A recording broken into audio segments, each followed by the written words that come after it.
Hey everyone, welcome to my channel. Today we're going to be exploring Valhalla, the great hall in Asgard, where warriors feast before they die. There are many great halls in Norse mythology, but this one is truly legendary. It's an essential part of Norse's culture, which was all about feasting. And it was even believed that if you were invited to a great hall, you could bring your shield and weapons with you into the afterlife. Let's take a look at how scholars think Valhalla may have looked. The first thing to note here is that there isn't a lot of visual sources for Valhalla or any other great hall in Asgard. The main source is a little-known manuscript called the Flatey Book from the 14th century. We'll look at that later. But the lack of sources can be a good thing because it gives us more freedom to speculate. We know that Valhalla was ruled over by Odin, the god of wisdom and death, who would choose half of those slain in battle to come and feast with him. He would welcome them with open arms, knowing that they would return to Midgard and be reborn.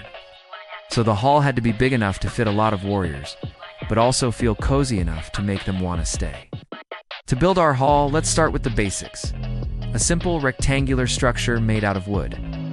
In Norse mythology, wood was considered a sacred material because it could be shaped into whatever you wanted. A famous example is Yggdrasil, the world tree, which was said to be made out of wood from the first 9 worlds. This means that wood wasn't just something that grew naturally. Instead, trees were grown specifically for their strength and flexibility. They were planted and cared for by elves who were skilled craftsmen. Now let's add some dimensions. How big did the halls need to be? Well, the exact size isn't specified in any sources, but scholars believe that the largest halls could hold up to 800 guests.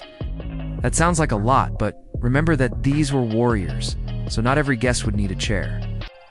Some would stand around and chat, while others sat on benches, enjoying the food and drink.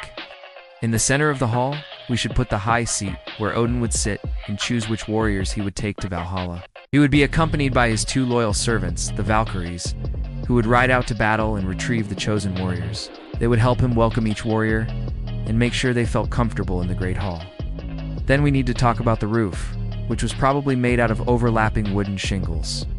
But what really made the hall special were the beautiful carvings that decorated its surface. These would have been done by skilled craftsmen who knew how to depict scenes from Norse mythology. Maybe they would show battles between gods and giants, or maybe they would show the creation of the world. The most important thing is that the carvings would have told stories and taught people about their culture. But what about the furniture? How do people eat and sleep in the hall? Well, eating was easy. All you had to do was grab a big wooden bowl and fill it up with delicious food. But sleeping was a little more complicated. Couldn't just lie down anywhere because the floor was cold and hard. Instead, people would use wooden beds covered with animal skins. The biggest beds were reserved for the most important guests, and the smallest ones were used by the servants.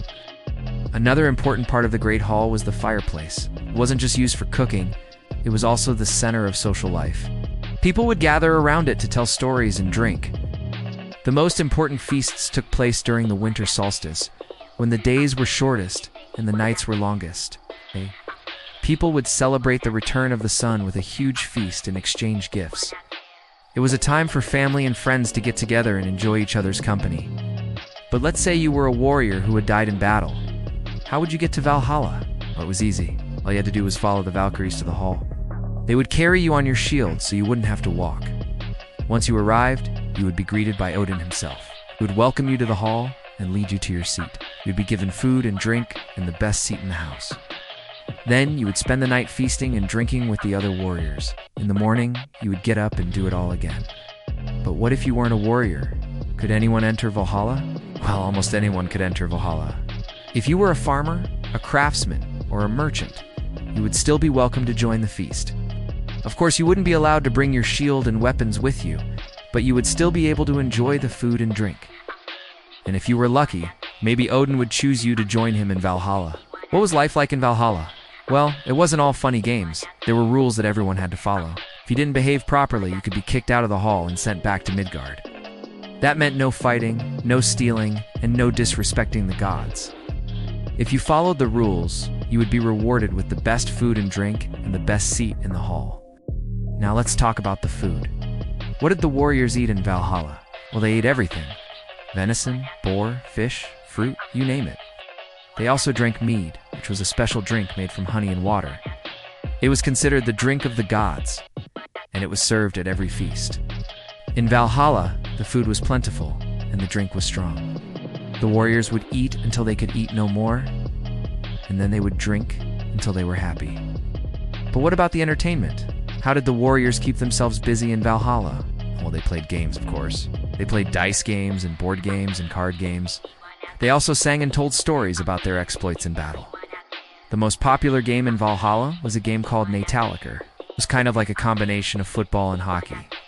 The warriors would use sticks to hit a ball into a net.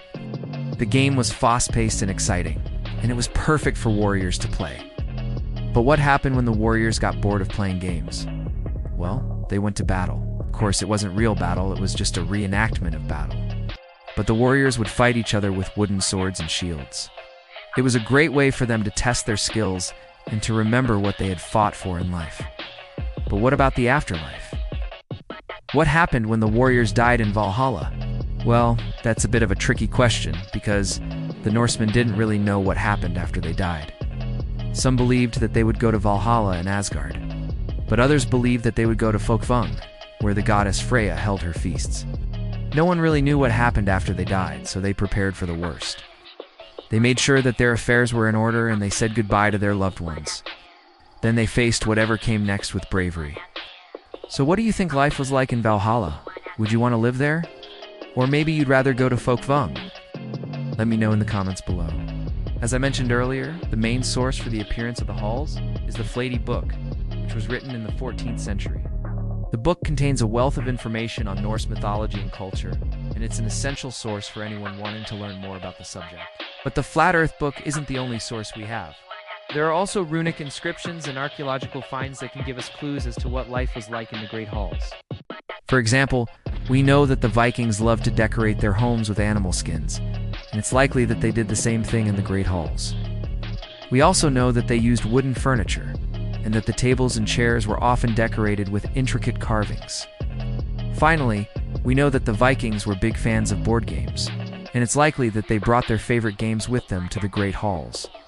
All of this information helps us to create a more complete picture of life in the Great Halls, and it allows us to imagine what it would have been like to live there. Thanks for watching. Remember to subscribe and leave a like if you enjoyed the video. Also, be sure to check out my other content on the channel. Have a great day, and I'll see you next time.